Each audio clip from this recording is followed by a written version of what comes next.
Chapter 35. Times of Observances. Exodus chapter 12, verses 37 to 42. And the children of Israel journeyed from Ramses to Succoth, about 600,000 on foot that were men, beside children. And a mixed multitude went up also with them, and flocks, and herds, even very much cattle. And they baked unleavened cakes of the dough which they brought forth out of Egypt. For it was not leavened, because they were thrust out of Egypt. They could not tarry, neither had they prepared for themselves any victual. Now the sojourning of the children of Israel who dwelt in Egypt was 430 years. And it came to pass at the end of the 430 years, even the selfsame day it came to pass, that all the hosts of the Lord went out from the land of Egypt. It is a night to be much observed unto the Lord for bringing them out of the land of Egypt. This is that night of the Lord to be observed of all the children of Israel in their generations. Exodus chapter 12, verses 37 to 42. The Hebrews assembled for their departure at Ramses, and the first stage of their journey was to Succoth, the Egyptian Thuku. The men numbered 600,000. A more precise figure is given in Numbers chapter 1, verse 46. On the first day of the second month, in the second year after they were come out of the land of Egypt, Numbers chapter 1, verse 1, 603,550. This did not include the women nor the children. We are also told that a mixed multitude, verse 38, of non-Hebrews left with them. This could have been non-Hebrew slaves who chose to leave with Israel and also believing Egyptians. It also included instances of intermarriage. It is interesting to note that in Nehemiah's day, a mixed multitude went to Jerusalem with the Jews, Nehemiah chapter 13, verse 3. These were separated from the Jews by Nehemiah in terms of the law of Deuteronomy chapter 23, verse 3 to 8. Such a separation had reference to membership in the covenant. No other discrimination was applied to them. They were simply barred from any governing power in Judea until specified generations had passed and the people of alien origins had developed the moral character to become fully a part of the covenant nation. This same law had applied to King David's ancestors because of his Moabite ancestress, Ruth. Given the number of Israelite males and the mixed multitude, the common estimate of 2 million persons is a reasonable one. 3 million is also a tenable count. At the same time, the Hebrews had large holdings of livestock. Although enslaved for the state-imposed work levies, the Hebrews still had their own heads in Goshen. They were thus a nation on the march. It should be noted that the main preoccupation of many biblical scholars with this text is, first, to question the population data as preposterous, and second, to question the length of the Egyptian sojourn as stated in verse 41. It is wiser to question our own understanding, because at this distance in time, many factors are unknown to us. The statements of Scripture are here clear and obvious ones. To question them at this distance is absurd. Moreover, our inability to leave quickly should not lead us to question Israel's departure in so short a time. Near the close of the 18th century, 400,000 Tartars left Russia in a single night for East Asia. We are also told that, on the 15th of Nisan, 430 years of captivity ended. Here again, our knowledge is limited. To declare that no scripture can stand unless we verify it is to make ourselves God over God. Robert Jameson wrote concerning Israel's departure, "It is a groundless objection to say that this vast multitude, so widely dispersed and so encumbered with old and young and cattle, were summoned to march at a moment's notice.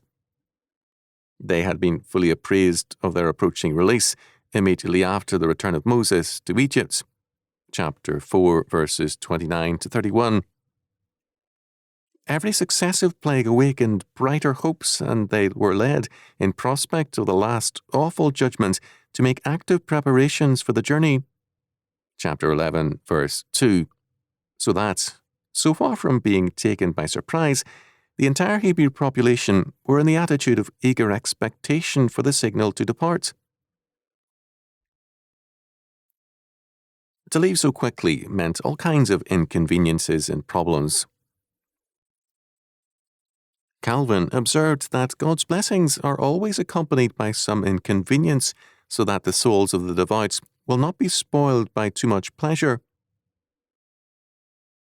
Whether this is always true or not, it was so in this case. We are told that the women hastily baked unleavened bread. At the moment, Israel had every inducement to leave.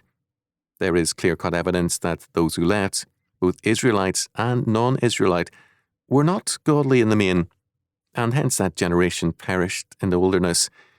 God did not see them as fit for the responsibilities of the promised land. Calvin said of the mixed multitude, but it applies as well to Israel.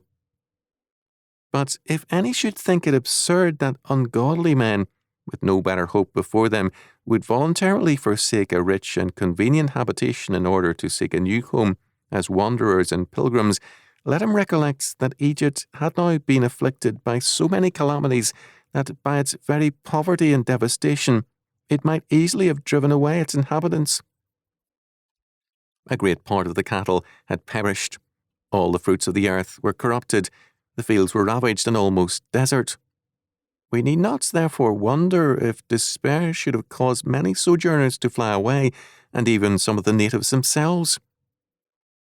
It may be also that, having been inhumanely treated, they shook off the yoke of tyranny when a way to liberty was opened to them. This is true, but not only of the ungodly. We often take steps without realizing the problems which will ensue. It is the grace of God that the future is at best only dimly known to us. In verse 42, we have a reference to the Passover, because the deliverance of Israel from Egypt was not Israel's work, but God's. It was due not to Israel's merits, but to God's grace. Hence, in the account of their departure, God's work of mercy is again stressed. James Moffat's rendering of verse 42 is telling. It was a night when the Eternal was on the watch to bring them out of Egypt, a night when all Israelites must keep watch for the Eternal, age after age. This verse is given to us with a particular emphasis. First, the omnipresence and providence of God is stressed in a very personal and particular way. We are not permitted to think of God's care as a remote determinism.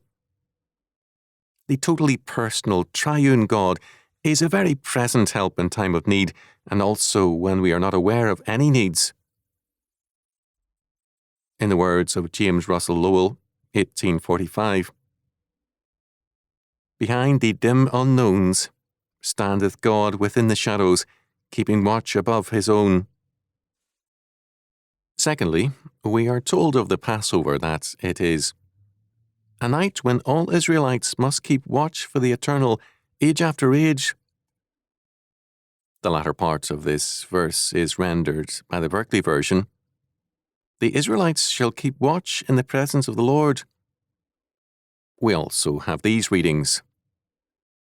A night of solemn observances is unto Yahweh, for bringing them forth out of the land of Egypt. This same night pertaineth to Yahweh, for solemn observances by all the sons of Israel to their generations. Joseph Bryant Rotherham. A night of watchings is to Jehovah, to bring them out from the land of Egypt. It is this night to Jehovah of watchings, to all the sons of Israel, to their generation. Robert Young. Some have rendered it as a night of vigils. What is clear is that God requires us to observe and celebrate certain holy days. Time is marked not only by the cycle of weeks and Sabbaths, but also by God's acts in history. For this reason, national holidays, or holy days, were all once religious observances. In our own lives, there are times of providential blessings and deliverances which we need to commemorate. God's blessings must mark our times and days